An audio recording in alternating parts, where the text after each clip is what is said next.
Yeah, U3, live from the underground.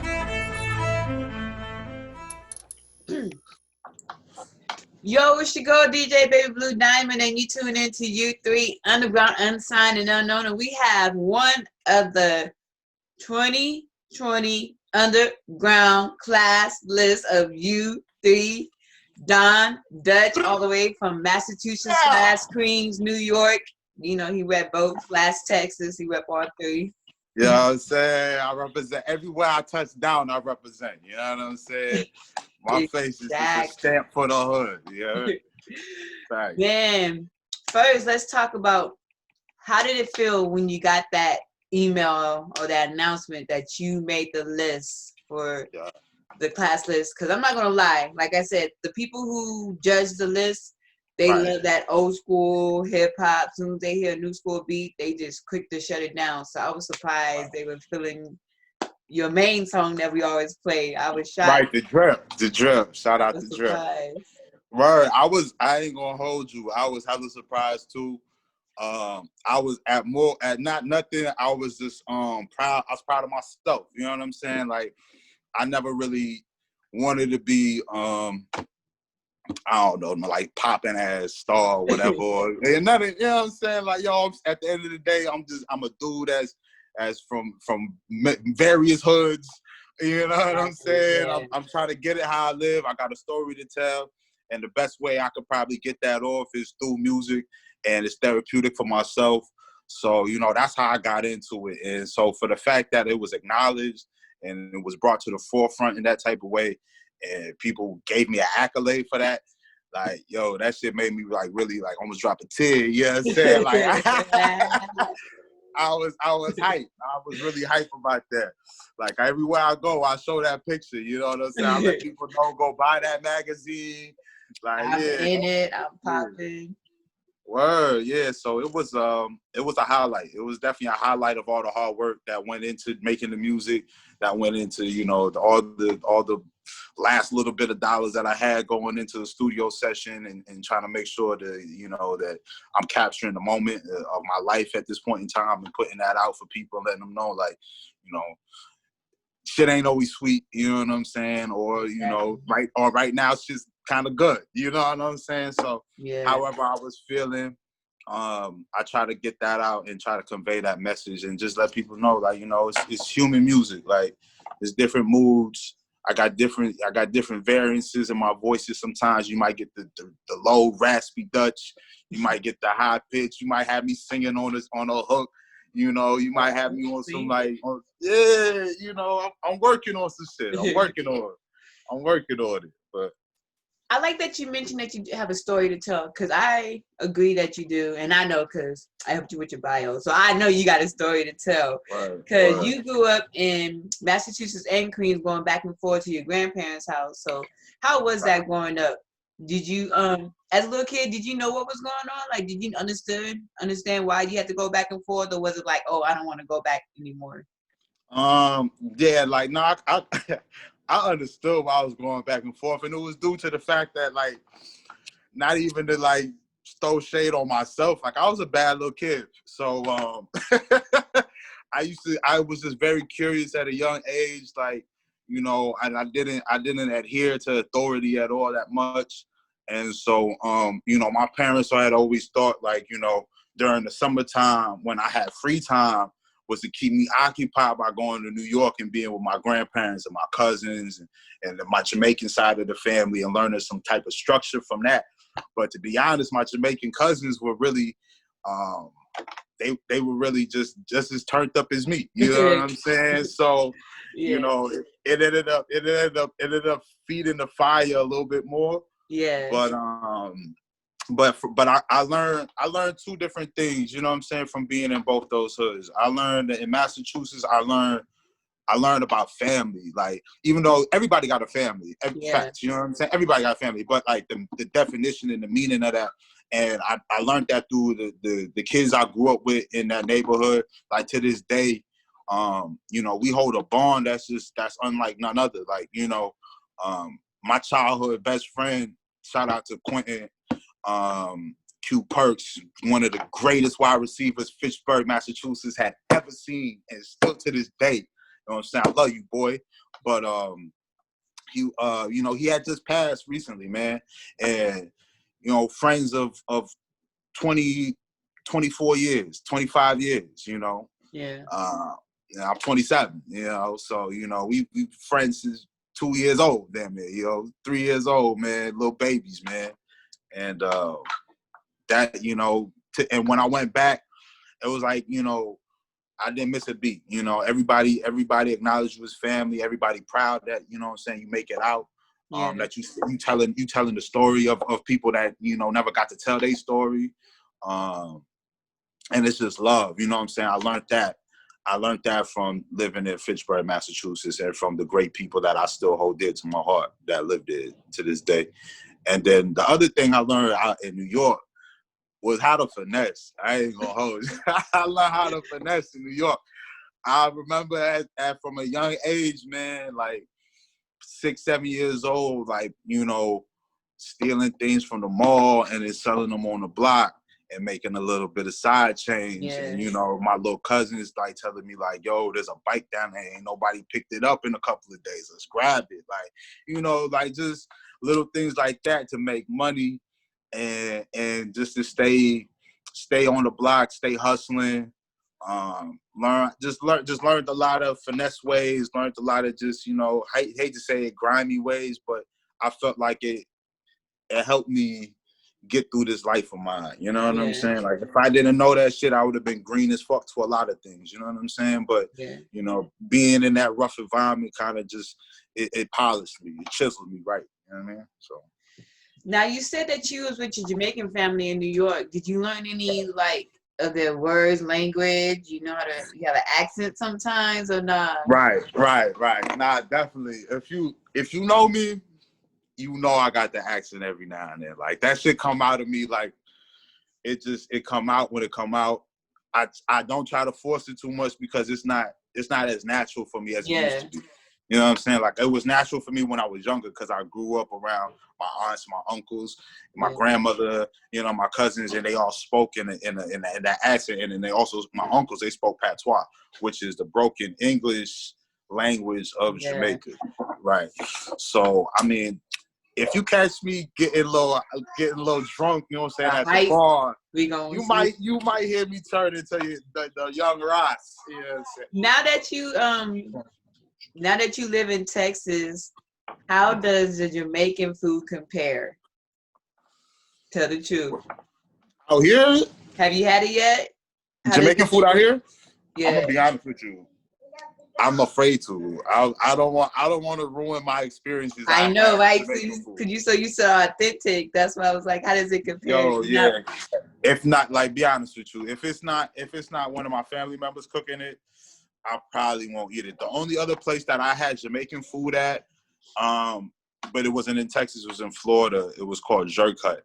And they had some bomb ass food. So if you ever out in the Tampa area, Florida, Miami, Jacksonville, wherever, they got Jerk Hut everywhere out in Florida. So just make sure y'all check that out. I'm not gonna lie, I've never had Jamaican food.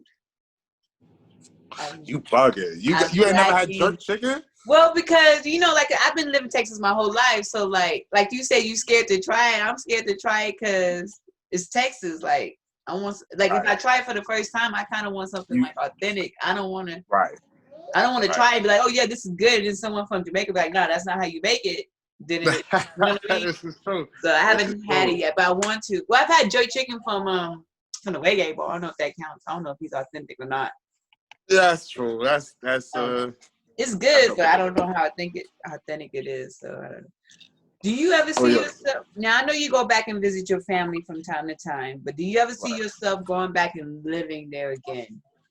Or are you just trying to like stay away from that? Staying where? Because I travel a lot. I travel to a lot of different places. Well, from where? Well, either Massachusetts or New York. Do you see yourself going back there and living there? Or yeah, I definitely. I'm gonna be honest with you. I see myself probably like retiring, and then having like some little log cabin out in Massachusetts, out in the woods. Okay. You know what I'm saying? Like nobody fucking with me with a shotgun. Yeah. You know what I'm saying? I got a shed with some flowers in it. don't nobody touch my flowers. You heard? Like, Oh. you know what I'm saying? I can see you waking up rapping to the flowers every morning. You know, but nah, cause like I grew up all my life in the inner city, man. Yeah. So I've seen shit growing up as a kid that, I mean, most people in suburban areas or just living their regular lives would never see, you know what I'm saying? And they would never experience. So, I mean, for me to get away from everything sometimes it's therapeutic for me. So that's why I take trips, you know what I'm saying? And when I do, I make it a point of business as well. But it's therapeutic for my soul because like sometimes I don't feel like I'm from this motherfucker. You know what I'm saying? Yeah. So like I feel like I gotta escape and just find that peace from within. But you know, and you can only find that in solitude. You know what I mean? Yeah. Now you ain't gonna find that in the crowd. So, you know, you gotta be on your own, prove to yourself, like, you know, I'm solid enough, I can stand wherever, you know. I'll go to fucking Wyoming, pack up right now, and I'll post up on whatever block in Wyoming and get it popping. You heard me? You know what I'm saying? Like, sometimes you gotta do that. Yeah. Sometimes you gotta do that. You know? What Cameron said, I got it in Ohio. Look, ain't nobody knew about Ohio. Cuz went out there and got it popping, for real. So sometimes you gotta go somewhere where the road ain't never been paved, and you gotta go ahead and roll it out, man. So now I know it was one of your teachers who inspired you to start writing, to do poetry. Word. Now, shout out to Ray. Do you remember any of your poems you used to write? Hell no. I'll be honest with you. I don't remember none of that. Did you ever write a love poem to anybody, like a special growing up? Wow. Okay, so one of those, I wrote a poem for this one chick. I'm gonna be honest with you. It wasn't even really like no love poem, but it was just like I fucked with her. I thought she was cool, and I seen that she was moving really fast for a young girl, and I was a little bit older, and so I wrote her a poem like, Don't let motherfuckers get the best of you. You too beautiful for that. You know what I'm saying? But the way I worded it was just probably. To this day, she says she still got it. I don't know. I don't know. But yeah, to this day, she still got it. You know what I'm saying? It might have. You know what I'm saying? But that, for me, it was like I was just looking at her like in a reflection of, like, say, my sister, or you know, a reflection of a close cousin. You know what I'm saying? Like you're beautiful. You know what I'm saying? Like, low key, like if you gave me a chance, I got you. Yeah, I mean. But at the same time, like, I see how you moving. I see what kind of guys you like. I see the lifestyle that you aiming for. You got to be careful because it could twist on you so quick. You know what I'm saying? And now you stuck in a cycle you can't break. And I was like, you too beautiful for that. You know, you too smart for that. But she was from Alaska too. You know what I'm saying? What? Which is crazy. Yeah, she was like some chick from Alaska I had met in high school. No bunny? No, I'm joking. Nah, she was like actually like native Alaskan, but she was short. She was like she was like a little Inuit, but she was short. She was cute. She had the little eyes, man, the curly hair. She caught you with the eyes. Y'all like the eyes. She caught me with the eyes. We both called each other. We was like, yo, man, what the fuck? Man. Anybody I interview from New York, I love to ask this question. Now, like you said earlier, you grew up the 90s era of New York. Right. You feel like that New York sound that we all grew up to listen to with the Nas and the Jay-Z's, do you feel like that sound is slowly dying out, or do you think it would come back? I'm gonna say there's a few people that's still holding the torch. I'm gonna say there's a few solid cats that still on the torch, but then you gotta realize that's how hip hop's always been. When there was Nas and Jay-Z and Big Daddy Kane and like Wu-Tang Clan, there was Wu-Tang Clan, and then there was De La Soul, and then there was Tribe Called Quest. Like, while there was still this hardcore shit, there was still this cool ass vibe. And when there was still that cool ass vibe, there was dance party shit. You know what I'm saying? Like, there's always been different variations to hip hop. and I think it's just gonna. I mean, some shit is not for everybody, you know. Yeah. And there's certain things from New York that definitely wasn't for everybody for the rest of the country. Like, you know, I can definitely say that because, you know, if I start talking about some underground New York shit, like people gonna be like, bro, what the fuck are you talking about? Like, you know, like, especially out here in Texas, like, yo, you tripping. Like, like, leave that shit up there. It's all about Screw. Like, you know what I mean? Or like, motherfuckers on Sauce Twins. Like, look how you went from Screw to the Sauce Twins. Exactly, you know what I'm saying? yes. You know what I mean? So like shit changes. Shit changes all the time, you know. Yeah. But I'm a fan of good music, period. So, you know, one of my favorite artists of all time is Big Pun. You know what I'm saying? And so I don't think anybody fucking with Big Pun. So until that day, then I'll be like, oh, all right, maybe somebody else is messing with New York. But right now, New York always got the best spitters. So he's in your top. So I'm assuming that Big Pun's in your top 5. Big Pun's definitely top 5. Definitely top 5. Good night. Is Jay-Z in your top 5? Oh, Jay-Z is not in my top 5. He is not in my top 5. I'm sorry. As far as spitters, he's definitely not. I agree with that. Good night. As far as my East Coast spitters, my top 5 like this. I got Nas number 1, Pun number 2, Biggie number 3. A lot of people gonna hate me for this. And you know what I'm saying? And then the fact that motherfucking Tupac was born on the East Coast, and you gonna say lived in New York. I'm claiming Pac as an East Coast person. Okay, you know let me ask you about that. I'm happy that you mentioned Biggie and Pac because I saw a clip on the Breakfast Club where Charlamagne told T.I. that Biggie and Tupac only make top 5 lists because they died early, not because they really had impact. Because they really didn't have. They had a short music. Hold on, who said that? Charlamagne. They said he had it, which is true. If you think about it, they did have a short music career, but Tupac did have an impact. And so we're trying to figure out, like, are artists making top 5 because they died or because of impact? Because they also mentioned Nipsey Hussle. How people didn't know him and his music, and then after he died, everybody knew him. Yeah, if you're talking about all time, Nipsey Hussle's in there. I was just talking about East Coast for sure, but if we're talking all time, Nipsey Hussle's definitely like most influential. But I'm gonna say it like this: I think Tupac and Biggie are definitely, regardless of whatever happens in this generation or even in the next. Like, I don't even think you could. I mean, all the flow patterns that's ever been spit, we done heard. I mean, you can maybe try to remix it in some type of way, but nothing's new underneath the sun. But Biggie and Pac, man, I just feel like they raised the generation, man. They and not just one generation, they raised many generations. You know what I'm saying? Like, everybody's still quoting them to this day, especially Drake. I grew up listening to Pac. I still listen to Pac. I grew up listening to Biggie. I still listen to Biggie. Nigga, Kicking the Door still hits me the same way Kicking the Door hit me back in like fucking 97, fam. Like, yo, when I felt like I needed some bread, Kicking in the Door within the 4-4. Oh, you heard me think, you know, hit me no more. I'm telling you, like, yo, I was a Jack boy for real because of Biggie. You know what I'm saying? And then when I was going through it with life and shit, Pac was there. You know what I'm saying? Pac was always there, you know, with a song that like, yo, keep your head up. You know what I'm saying?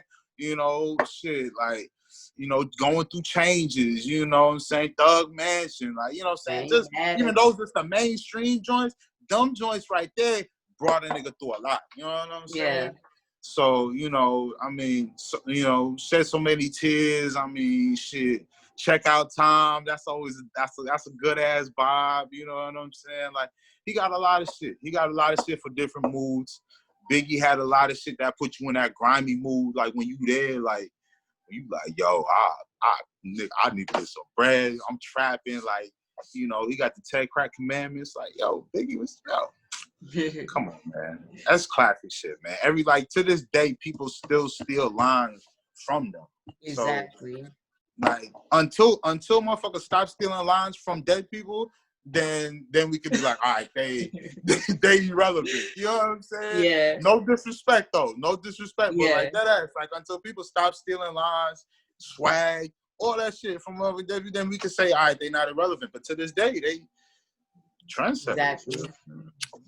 Now that you live in Texas, how has your music experience been since being in Texas? Music Texas experience. is one big melting pot. It's kind of like New York. We have like a whole bunch of different sounds. Mm-hmm. It's lit. It's lit. You know, it's I'm gonna say like this. It's definitely a lot of different artists that I would have never thought I would work with, that I have worked with. Yeah. And that's just me keeping an open mind about shit and just being like, yo, I want to make good music. And that's the thing, like, well, I say shout out to other artists who are not afraid to go to another person's studio or go to another person's writing session and plop yourself in the middle of some shit and just let loose and let your creative juices flow, man. So I definitely want to shout out Young Fingers, who is, I would say, one of the best producers in the city. Like, I mean, he's hands down. He has a legitimate claim for it, and he's been doing it for a long time. So shout out to him, and he's brought a lot of us underground artists together. No cap. So I think he's low key like the Harriet Tubman of San Antonio underground music, because he keeps that fucking train going. So shout out to that man. And then shout out to a lot of other artists. Shout out to Sophia the Supply. You know what I'm saying? He's definitely one of those artists that's definitely not afraid to mix it up with anybody. Yeah. When it comes to like creating music and creating a different sound. Shout out to 1K. You know what I'm saying? She's putting on for the city. You know what I'm saying? Like, I really love what the city has become. Shout out Freddie Maggs. Cause like, yo, we was all in the trenches. You know what I'm saying? Yeah. Like we was hitting all these underground spots. We was out there promoting our music. We was out there supporting each other, showing each other love before Corona. And we was all out here just pushing the envelope, like, yo, this is the core base of San Antonio underground music, and this is what we doing. You know, shout out to Turbo. You know, like, man, just like a lot of solid artists. You know what I'm saying? And we all fuck with each other. We all still fuck with each other. It's Exactly. like, some of us ain't holler at each other because it's this COVID shit. So you know what I'm saying? It's like that, but.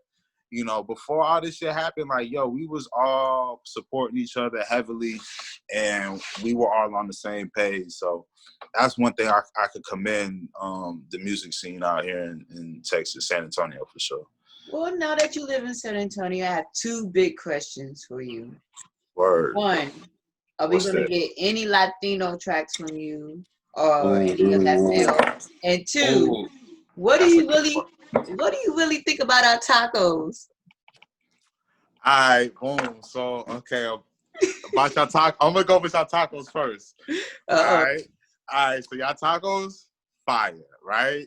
The best fucking tacos. I ain't gonna lie. I've been many places.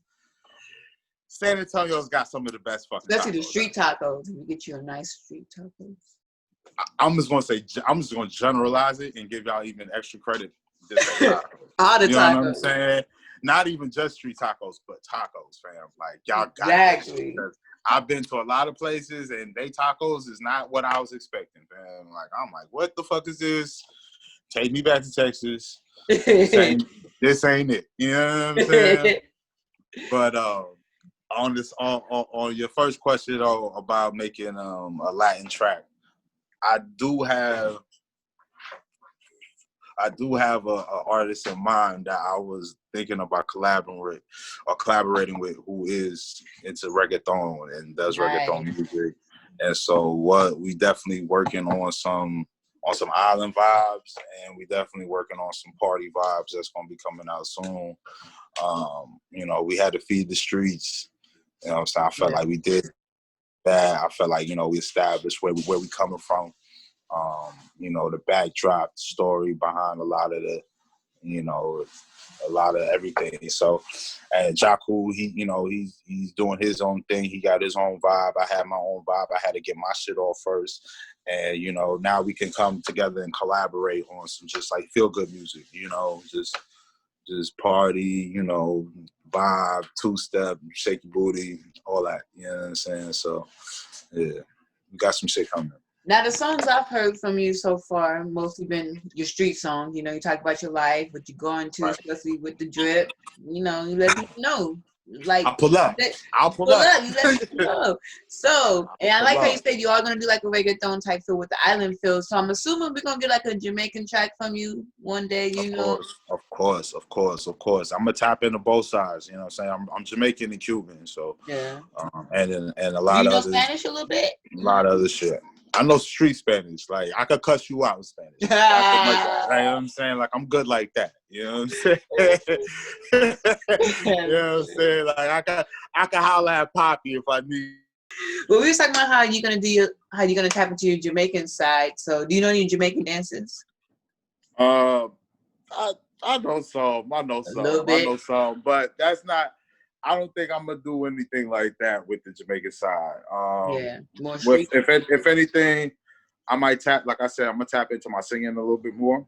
Ooh. And we're gonna make like a smooth kind of, I want to say, love song type. Like we working on something for the ladies. Let's just say it like that. We working on something for the ladies. It's gonna have the island vibes. You know what I'm saying? Me and Jaku are definitely working that up right now. But right now, what we really putting everything on chips on right now is shooting videos for things that we have out now. Yeah.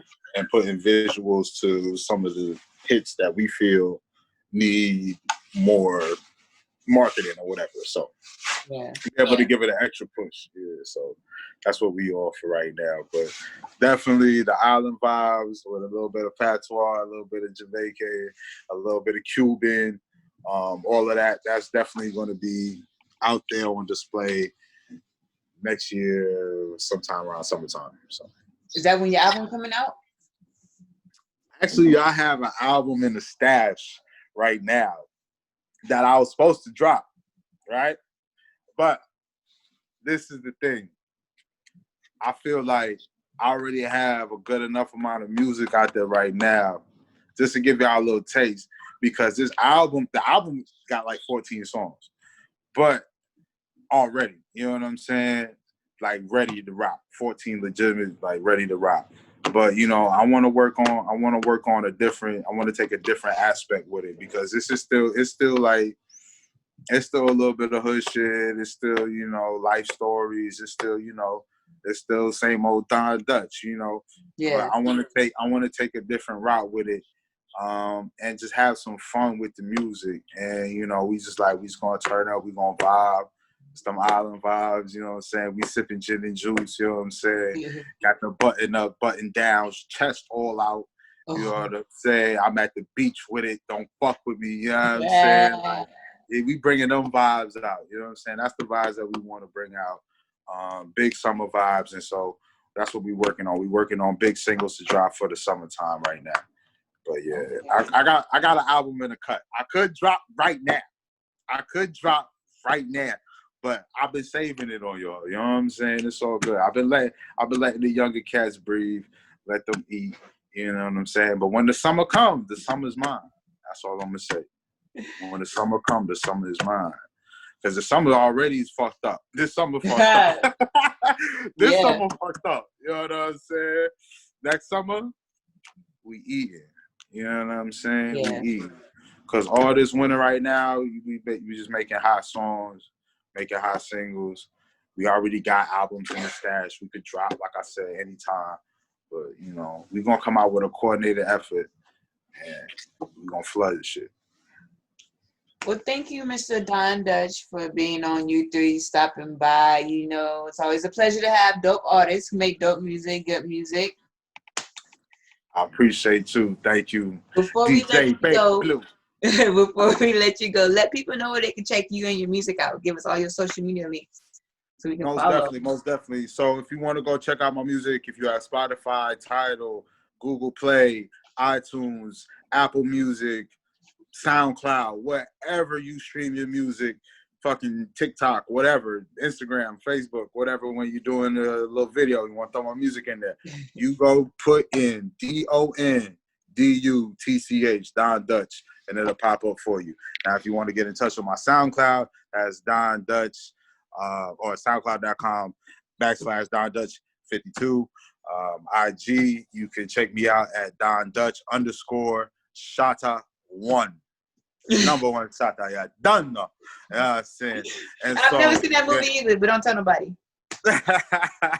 I'm slacking. We can say that for part 2. It's gonna be we're gonna have to do a part 2. We're gonna have to do a part 2. But you know what I'm saying? And then yeah, definitely. Boom. What else I'm forgetting? Snapchat. Facebook. Boom. Holla at me at Snapchat. Yo, ladies, who's single? Holla at me. I was like, cut that out. Don't put that one in. Don't put that one in. It's your girl DJ Diamond, and we're signing.